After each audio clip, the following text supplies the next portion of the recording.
സുഹൃത്തുക്കളെ, വല്ലാത്ത വാർത്ത ഓൺ ഫോക്കസിൻ്റെ പുതിയൊരു വീഡിയോയിലേക്ക് ഏവർക്കും ഒരിക്കൽ കൂടി സ്വാഗതം. ഞാൻ നിങ്ങളുടെ ചന്ദ്രമോഹൻ കൂത്തപ്പള്ളി.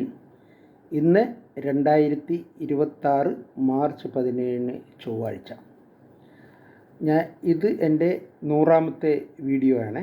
കഴിഞ്ഞ 99 വീഡിയോകൾക്കും നിങ്ങൾ നിർലോഭം തന്ന പ്രോത്സാഹനങ്ങൾക്ക് ഏവർക്കും നന്ദി രേഖപ്പെടുത്തുന്നു.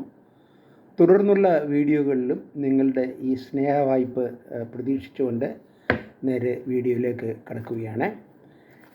14ാം രാവുദിച്ചത് മാനത്തോ കല്ലായി കടവത്തോ, പനിനീരിൻ പൂവിരിഞ്ഞത് മുറ്റത്തോ കണ്ണാടി കവിളത്തോ. ഈ പാട്ട് നിങ്ങൾ കേട്ടിട്ടുണ്ടാകും. കുറച്ച് പഴയ പാട്ടാണ്. 1973 പുറത്തിറങ്ങിയ മരം എന്ന ചിത്രത്തിൽ പ്രേംനസീർ ജയഭാരതി ടീം അഭിനയിച്ച ആ സിനിമയിലൊരു പാട്ടാണ്. ഇതിൻ്റെ ഗാനരചന നടത്തിയതും പടം നിർമ്മിച്ചതും സംവിധാനം ചെയ്തതും ഒക്കെ യൂസഫ് അലി കച്ചേരിയാണ്. സംഗീത സംവിധാനം ദേവരാജൻ മാസ്റ്ററാണ്. പാടിയത് യേശുദാസ്. അങ്ങനെ 14ാം രാവിൻ്റെ കാര്യങ്ങളാണ് ആ പാട്ടിലൂടെ പറഞ്ഞതെങ്കിൽ, ഇന്നലെയായിരുന്നു പരിശുദ്ധമായ മുസ്ലിങ്ങൾ ആചരിക്കുന്ന 27ാം രാവ്. ഇനി ചെറിയ പെരുന്നാളിന് കേവലം 3 ദിവസങ്ങൾ മാത്രമാണ് അവശേഷിക്കുന്നത്. ഇസ്ലാമിക കലണ്ടറിലെ, അതായത് ഹിജറ വർഷം 9ാമത്തെ മാസമാണ് റമദാൻ.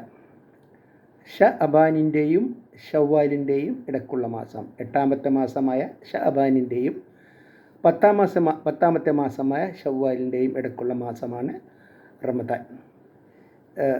ലോകത്തെമ്പാടും പ്രചാരത്തിലുള്ള ഗ്രിഗോറിയൻ കലണ്ടർ സൂര്യൻ്റെ ചലനങ്ങളെ ആസ്പദമാക്കിയാണ് രചിക്കപ്പെട്ടിട്ടുള്ളത് എങ്കിൽ, ഇസ്ലാമിക കലണ്ടർ നേരെ മറിച്ച് ചന്ദ്രൻ്റെ ചലനത്തെ അടിസ്ഥാനമാക്കിയാണ് ഉണ്ടാക്കിയിരിക്കുന്നത്. അതാണ് പ്രധാനമായ വ്യത്യാസം.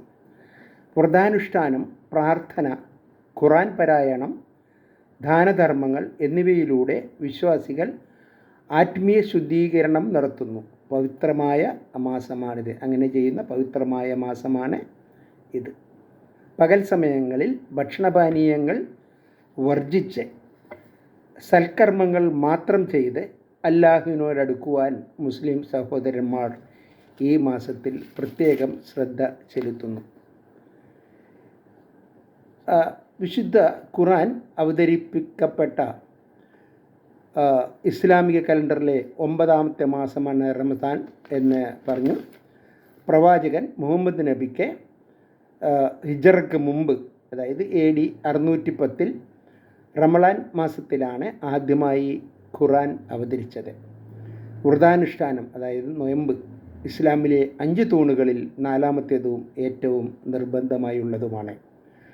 ആത്മസംയമനം, ദാനം, ഭക്തി എന്നിവയിലൂടെ ദൈവസാമീപ്യം നേടാനാണ് ഈ മാസം ആചരിക്കുന്നത്. റമളാൻ മാസത്തിലാണ് ലൈലത്തുൽ ഖദർ, അതായത് നിർണായക രാത്രി വരുന്നത്. ഈ രാത്രിയിലാണ് ഖുർആൻ അവതരിച്ചത്. ഹിജറ 2ാം വർഷത്തിലാണ് മുസ്ലിങ്ങൾക്ക് നോയമ്പ് നിർബന്ധമാക്കപ്പെട്ടത്, അതായത് AD 622 ശേഷം. മദീനയിലെത്തിയ ശേഷമാണ് വ്രതാനുഷ്ഠാനം ഔദ്യോഗികമായി നിയമമാക്കിയത്. റമദ് എന്നതിൽ നിന്നാണ്, അറബിക് വാക്കായ റമദ് എന്നതിൽ നിന്നാണ് റമളാൻ ഉണ്ടായത്. ഇതിനർത്ഥം കഠിനമായ ചൂട്, അല്ലെങ്കിൽ റാഷൻ, അല്ലെങ്കിൽ ദൗർലഭ്യം എന്നാണ്. പ്രവാചകത്വ ലബ്ധിയുടെ തുടക്കത്തിൽ തന്നെ രാത്രി നിസ്കാരം, അതായത് തഹജ്ജുദ് നിർബന്ധമാക്കിയിരുന്നു. റമദാനിലെ രാത്രി നിസ്കാരം, തറാവീഹ്, വിശ്വാസികൾക്ക് പാപമോചനം നേടാനുള്ള അവസരമാണ്. പ്രഭാതം, സുബഹി മുതൽ സൂര്യാസ്തമനം, മഗ്രിബ് വരെ ഭക്ഷണപാനീയങ്ങളും ശാരീരിക ബന്ധങ്ങളും വർജിക്കപ്പെടുന്നു. അത്താഴത്തിൻ്റെ സുഹറും നോമ്പ് തുറക്കാൻ ഇഫ്താറും പതിവാണ്. റമളാൻ വെറുമൊരു വ്രതാനുഷ്ഠാനം മാത്രമല്ല, മറിച്ച് ഒരു വ്യക്തിയുടെ ആത്മീയവും സാമൂഹികവുമായുള്ള ഉന്നമനത്തിന് ഉള്ള സമയമാണെന്നാണ് ഇസ്ലാം നമ്മെ പഠിപ്പിക്കുന്നത്. ആധുനിക ലോകത്തിൽ നമ്മൾ നമ്മളുടെ തന്നെ അടിമകളായി മാറിയിരിക്കുന്നു. നമുക്കുള്ളിൽ നിന്നും പുറത്ത് കടക്കുക എന്നതാണ് ഇന്ന് മനുഷ്യൻ നേരിടുന്ന ഏറ്റവും വലിയ പ്രതിസന്ധി.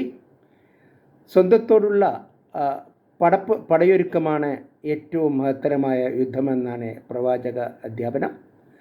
നിങ്ങൾക്ക് ഏറ്റവും ഇഷ്ടപ്പെട്ടത് നിങ്ങളുടെ സഹോദരനെ സങ്കോചമേതുമില്ലാതെ സമർപ്പിക്കാൻ കഴിയുമ്പോഴാണ് വിശ്വാസം പൂർണ്ണമാവൂ എന്ന ആശയമുള്ള പ്രവാചക വചനങ്ങളും ഇവിടെയും കാണാം. വ്രതം ഇത്തരം സംഘർഷങ്ങൾക്കെതിരെയുള്ള പരിചയമാണ്. ഉപവാസത്തിനൊപ്പം വിശുദ്ധമായ ജീവിതത്തിൻ്റെ പരിശീലനം കൂടിയാണ് റംസാൻ. ഈ മാസത്തിലെ ഏറ്റവും പവിത്രമായ 27ാം രാവാണ് ഇന്നലെ എന്ന് ഞാൻ ആദ്യമേ പറഞ്ഞത്. 1000 മാസത്തേക്കാൾ പുണ്യമുള്ള ലൈലത്തുൽ ഖദറിനെ ഏറ്റവും അധികം പ്രതീക്ഷിക്കുന്ന ഈ രാത്രിയിൽ വിശ്വാസികൾ സ്വയം മറന്ന് അല്ലാഹുവിൻ്റെ പ്രീതിയിൽ ലയിച്ചു ചേരും എന്ന് കരുതപ്പെടുന്നു.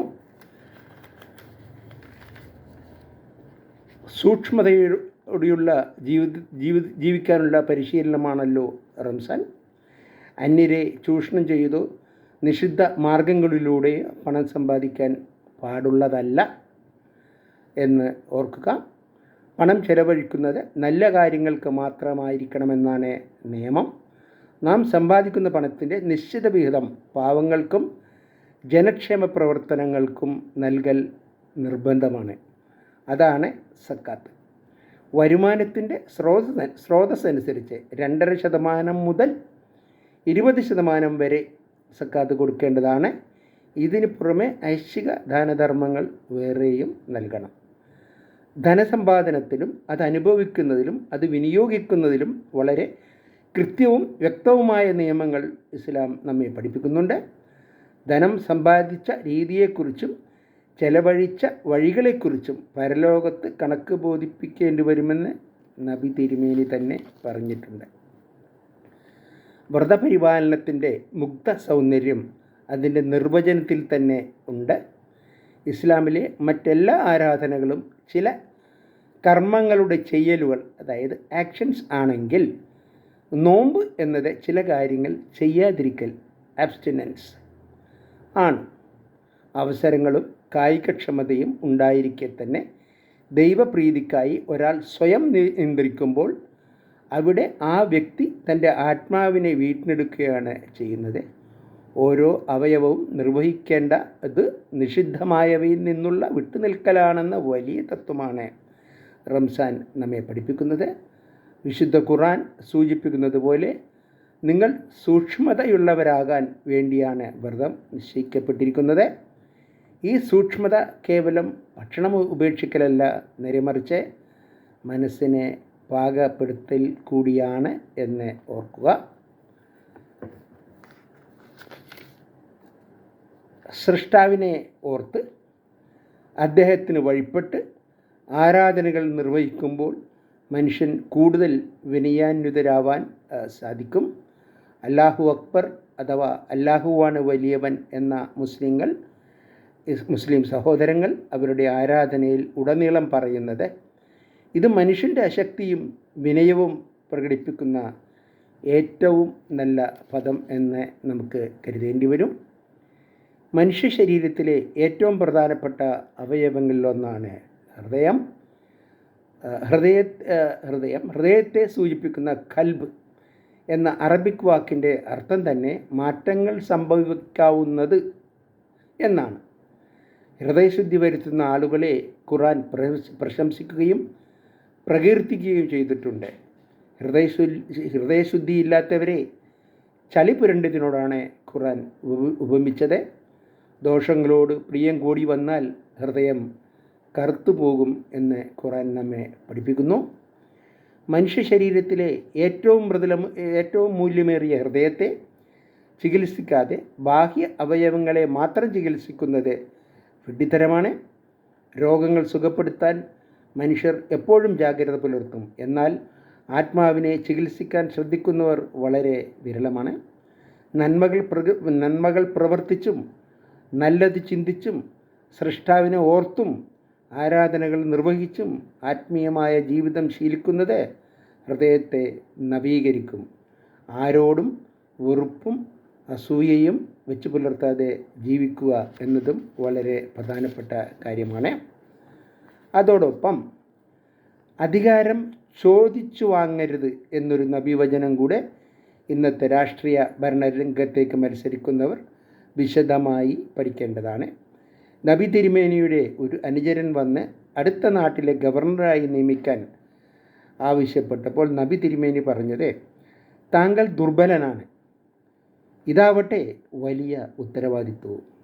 അധികാരം കൊതിക്കുന്നവർ ഓർക്കണം, അവർ ആഗ്രഹിക്കുന്നത് കണക്ക് പറയേണ്ട വലിയൊരു ബാധ്യതയാണെന്ന്.